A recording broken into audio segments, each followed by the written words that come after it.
My vision started to close in from the edges. The words on my screen rippled like water. My heart pounded in my chest. I tried to force clarity in the same way as I'd forced my way through everything else. But the harder I tried, the worse it became. I reached for my fourth cup of coffee while my body screamed at me to stop. And the symptoms intensified until I submitted. I left my desk, told our admin I felt unwell, and drove myself home. I don't remember the drive, but I made it back safely. I went immediately for bed, hoping I could sleep off whatever was occurring, and gratefully, sleep fell upon me. This was the first time I had ever experienced a panic attack. It took me completely by surprise as I considered myself to be generally healthy of body and mind, and it took me many years to understand the conditions that had led to it. What I didn't know at the time was that my body had just done something profoundly intelligent. What I couldn't yet hear were the messages being communicated to me through my felt experience. But as I gradually found a sense of ease through the lingering symptoms of the days that followed, I would come to a decision that would change the course of my life. The decision would become a practice, the practice a way of being, one that rests at the foundation of the man I am today. It is the reason I am here sharing these words as a father proud of the way he provides presence and security for his family and others around him. Calm, composed, connected. And it is something I firmly believe has the potential to radically enhance the way any father is able to show up for his family. In this essay, I'll share how that moment transformed everything and offer you a simple framework to begin the same journey today. When I became a father, all I had learnt up until that point would be put to the test. I'd spent years reading all the self-development books, listening to all the podcasts, studying and developing my practice of embodiment. I'd also spent months specifically researching what I could around parenting to prepare for raising my son. Yet despite all that earned knowledge, I was confronted with a simple reality that could not be communicated through words alone. Children do not respond to our ideas, our techniques, or our intentions. They respond to our state. No amount of intellectual understanding can substitute for a regulated nervous system. No performance can replace presence. My son didn't need a father who meant well. He needed one that actually showed up, calm and composed. Fatherhood demanded embodiment, and it was what I had discovered to be the missing piece of much of the parenting information out there. Sure, the strategies and techniques offered to parents might be useful to some degree, but ultimately, the success or failure of these tools comes down to the way in which we are when engaging. A dysregulated father is unable to be the anchor to help his family weather the storm.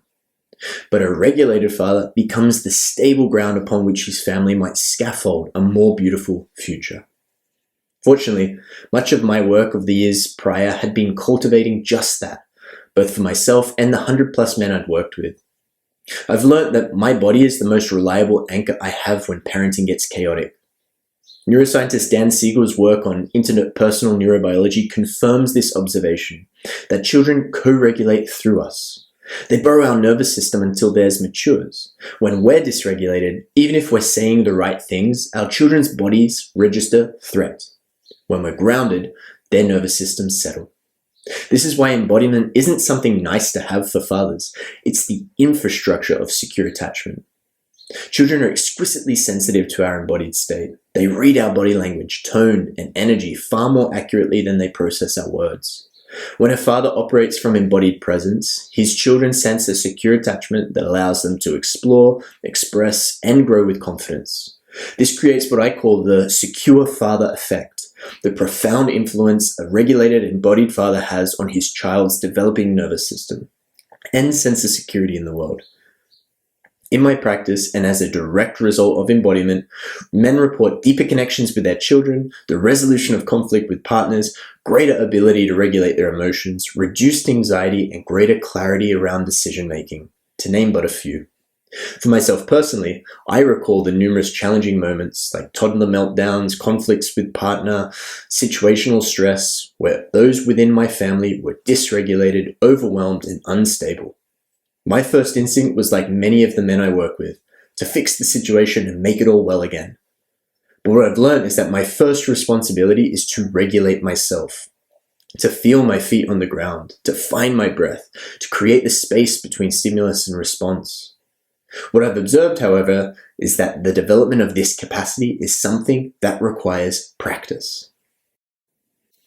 I've noticed something striking in my work with men and fathers over the years. We've largely become disconnected from our bodies, operating from our heads alone, bound by rationality. I can count on one hand the number of men who could confidently tell me how they felt in relation to some situation or some other. This disconnection is perhaps the greatest barrier to becoming the kind of fathers we truly wish to be, leaving us reactive rather than responsive, absent even while physically present. Many of us men struggle to know what we feel in our bodies. It began in our early years where phrases like boys don't cry, man up, don't be a girl, and my personal favorite, take a spoonful of cement and harden the fuck up, set a foundational belief around what it meant to be a man.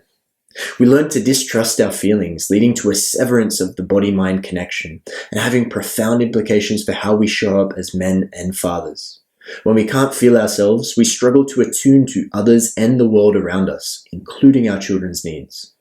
What's more is that we live in a culture that actually rewards disconnection and celebrates the man who can push through pain, ignore his needs, dampen his emotions, and prioritize productivity over presence.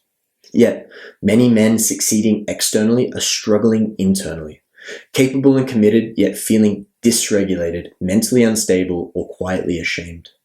The typical way we as a society try to manage the dire situation are largely superficial. We've responded with an explosion of optimization frameworks and self-development hacks, each promising that if you follow just the right system or have just the right morning routine, you'll become the man you aspire to be. We've even co-opted practices like meditation and breathwork, tools meant for genuine transformation, and turned them into optimization techniques.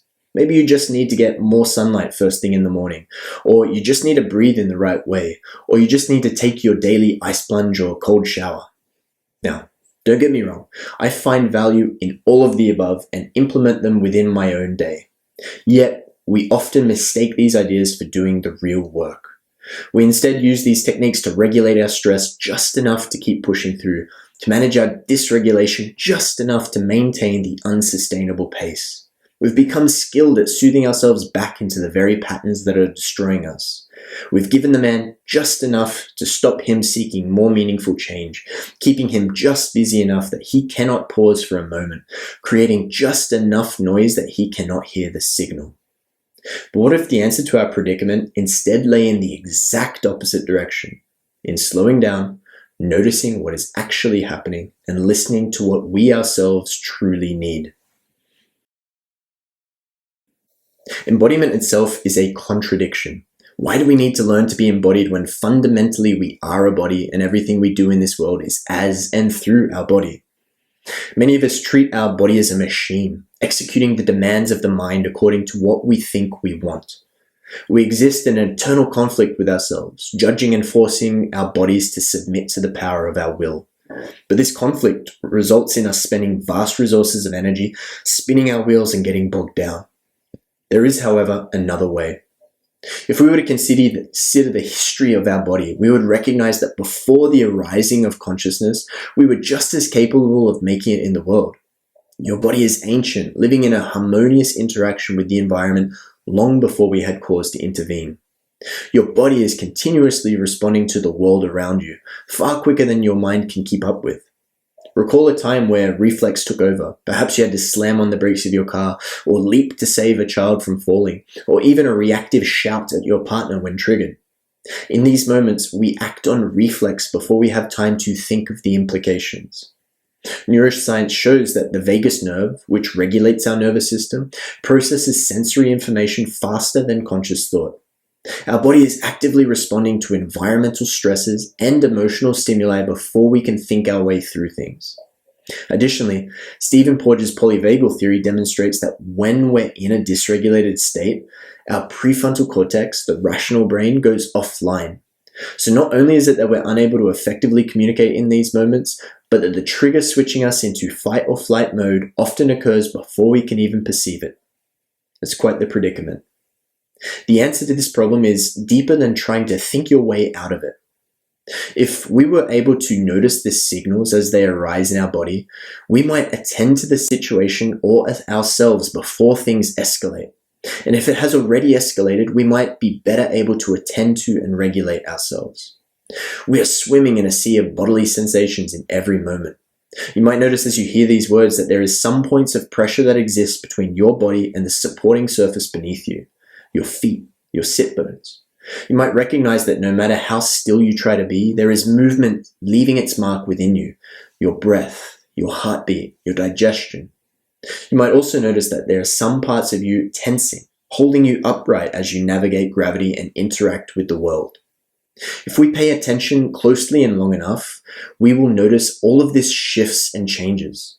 When we're confronted with a challenge, when we need to make a decision, when we're in the company of a loved one, when we are trapped in thoughts of negative predictions, each will bring about a different signature within our bodily experience. If we are able to listen, we might come to learn what is being communicated. We come to understand the language of the body. Now, that doesn't necessarily mean we then act out every impulse, but in the making of decisions, it would certainly be valuable to have as much information at our disposal as possible. The more we are able to listen to and work with our bodies, then we are better able to move forwards in our lives in a state of internal coherence, unifying our intentions and our actions. And paradoxically, we might just actually increase the speed by which we're able to pursue the things we genuinely desire. We're no longer wasting our energy forcing ourselves towards goals that are not our own, and that frees up a whole lot of energy to move in the directions of goals that we actually want. When we lose contact with our bodies, we lose access to regulation, truth, and choice. And the inverse is equally true. When we return to our bodies, we reclaim all three.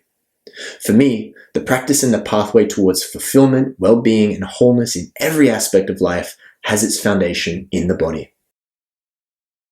I've found that embodiment rests upon three simple pillars.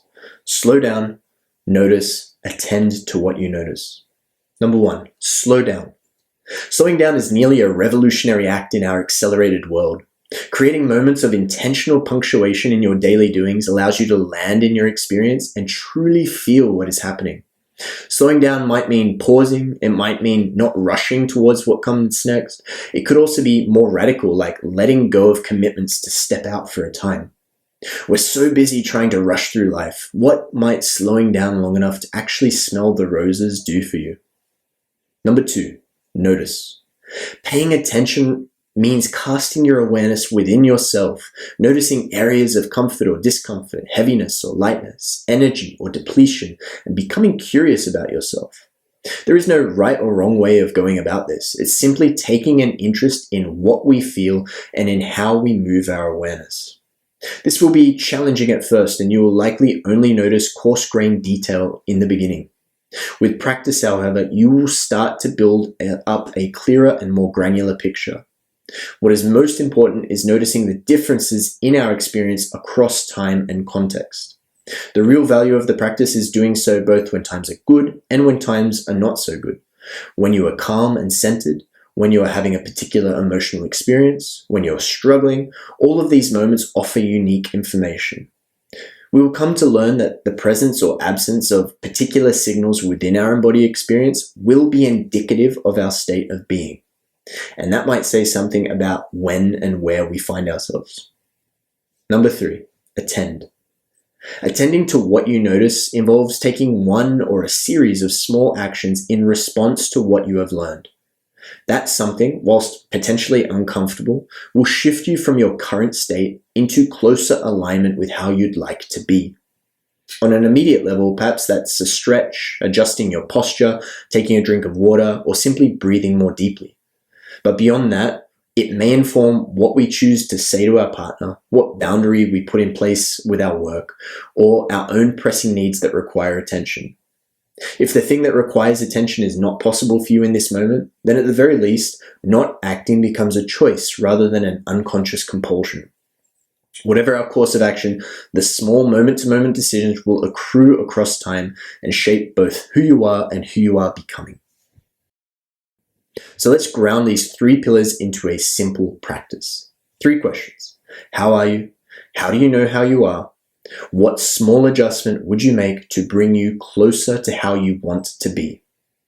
Now, before we go further, I know what you're thinking. I don't have time for another practice.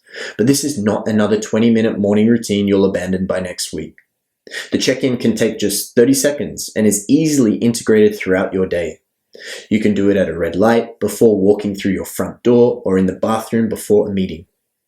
The first question, how are you, invites us to pause long enough to notice our current state without judgment, allowing a word or an adjective or an emotion to bubble to the surface of its own accord. Tired, anxious, angry, calm, grounded.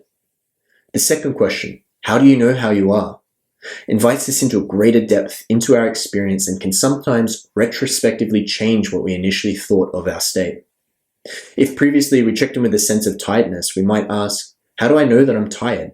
Is it something about the heaviness beneath my eyelids? Maybe it's something about the weight of gravity dragging me down. If I'm anxious, what's the signature of that in my body? Maybe there's a pattern of tension that's unfolding, strange sensations in my belly, or maybe we don't notice the ground. Or if I'm calm, perhaps I know that by an absence of tension, the steadiness of my breath, the openness of my perception. The more time we spend with ourselves, the more we realize how goddamn tired we are, or how present we actually feel, or what's really nagging at us beneath the surface. We know what we know through contrast, yet very rarely do we slow down long enough to notice the differences with what we experience moment to moment. The nervous system learns through the experience of difference, yet in order for that learning to take place, we need to sense it, we need to perceive it, we need to acknowledge it, something that can be incredibly difficult to do. The third question, what small adjustment would bring you closer to how you want to be? Speaks for itself. Just select one small action for now, something within immediate reach. That glass of water, that change in posture, that moment of movement. Once done, we could then return back to the first question. Now that you've taken that small action, how are you? And how do you know? We could turn this practice into a flywheel that would gradually ensure our needs are met and bring us back home to ourselves. Now, to finally say, I'm aware of the irony, criticizing self-help frameworks while offering you one. The difference I'd argue here is intent. Many optimization tools aim at continuing the pursuit of goals we think we want. This practice is about first actually feeling what is true before acting upon it. As I said, this practice can take 30 seconds or it could take 2, 5, or 10 minutes. There's no perfect duration. In fact, it could nearly be of more benefit to have multiple moments to briefly check in throughout your day. Whilst the value may be difficult to measure quantitatively, the difference will be felt in the quality of your presence. To bring these ideas home, let's return back to my story that I began in the beginning. In the years that had led up to that moment, life looked good on paper. I was a professional engineer, the youngest of my colleagues. I trained daily at the gym, tracking closely my gains. I ran trails, climbed mountains, and rode back down them. I worked hard and I partied harder. I was young, fit, with money at my disposal, and most external measures I was successful. Yet inside, something felt wrong. Most mornings I woke with a dull sense of disgust with myself and a disorientation that I had not paused to examine. My reaction to this experience is what I see many other capable men do. I pushed harder, added more training, more work, more distractions, more nights out, more stimulation. Pleasure became a form of distraction rather than nourishment. Sex became validation rather than connection. Exercise became image rather than embodiment. And work became proof rather than purpose. The more I pushed, the greater the distance came between who I truly was and who I found myself to be.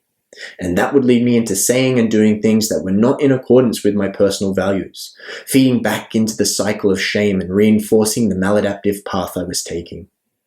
There was no space to stop, to reflect and check in with myself, to actively choose what I would do next. My panic attack was my body giving me one great big slap in the face to do exactly that. It screamed at me to slow down and pay attention to what was unfolding. And to my credit, not only did I listen, but I acted. I'd like to say that in that moment I had a great awakening and I learned the lessons I needed, but that would be far from the truth. I would spend the better part of the next few years falling back into the same patterns again and again. But something critical had shifted. I had begun to listen to my body. To make something clear, at the time, a statement like that would have been repulsive to me. As an engineer, I was fiercely opposed to anything that I deemed to stink of woo. Intuition, feeling, sensing, all of these kinds of words were met with instant rejection to my rational, analytic mind. But the more I came to experience, learn, and understand embodied processes, I've come to the perspective that there is nothing more natural and rational. The language of the body cannot communicate in words, but across time, I would come to hear and understand. Each time I acted upon a feeling rather than a thought, life moved toward a trajectory of greater ease and satisfaction, and I became obsessed with attempting to understand what was happening. That quest would inform the path I would then walk. At some point in my journey, I came into contact with an Australian Indigenous understanding around the three brains, or ways of knowing. First, we have the gut, the largest brain and the location of instinct, survival, and courage. Second is the heart, focused on emotional connection, belonging, and compassion. And third, the head, the smallest brain, used for logical, analytical, and creative thinking. The Indigenous people refer to this as Nendukuru, or tangled fishnet. All right decision and action first begins in the gut, is then filtered through the heart, and is finally passed to the head to enact out. They claimed that the problem with the West was that they lived life in the wrong direction. Now, when I came into contact with this perspective, suddenly things in my life began to make retrospective sense. The times when I felt most at ease within myself, excited and engaged with life, and in harmony with the world was when I was engaged in things that simply felt right, even when that meant making decisions that didn't make logical sense. Conversely, when I operated from my mind alone, what I thought I wanted, or more painfully, based around what I thought others thought of me, the image I was giving to the world around me, was when life was at its most challenging.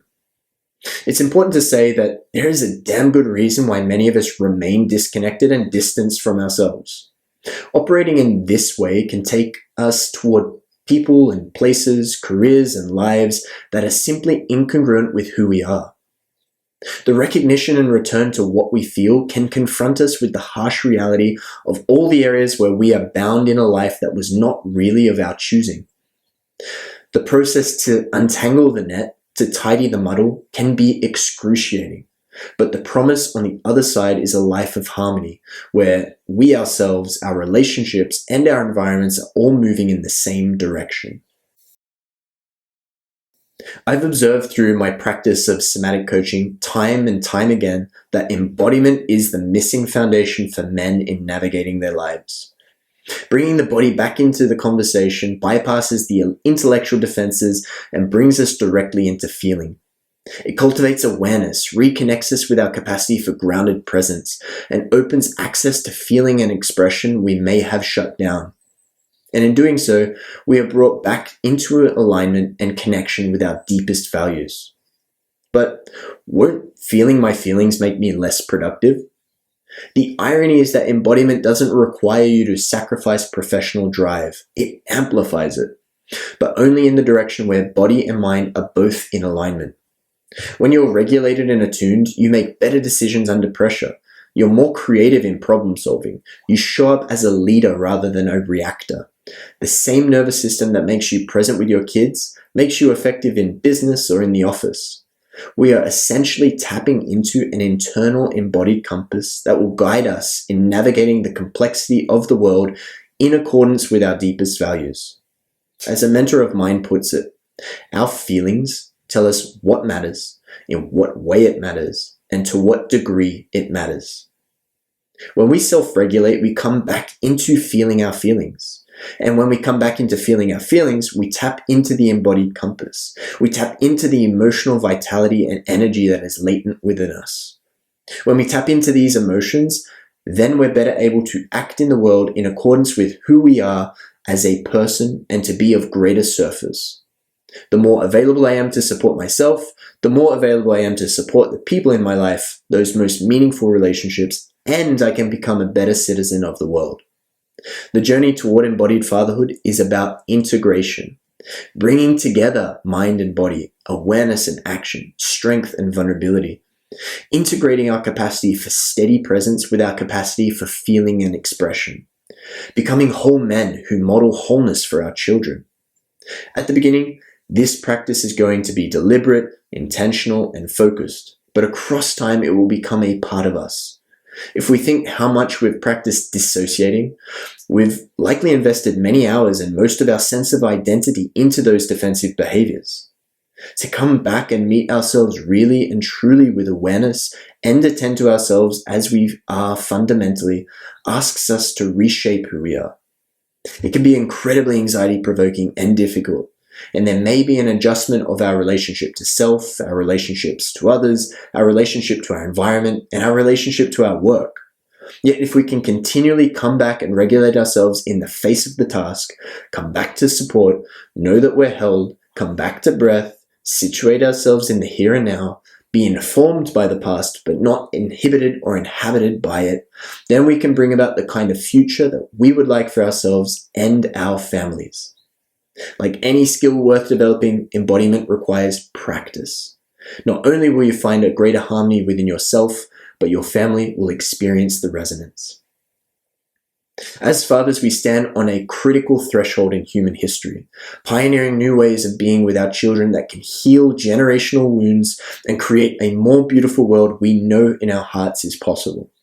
If you've made it this far, I appreciate the investment of both your time and attention.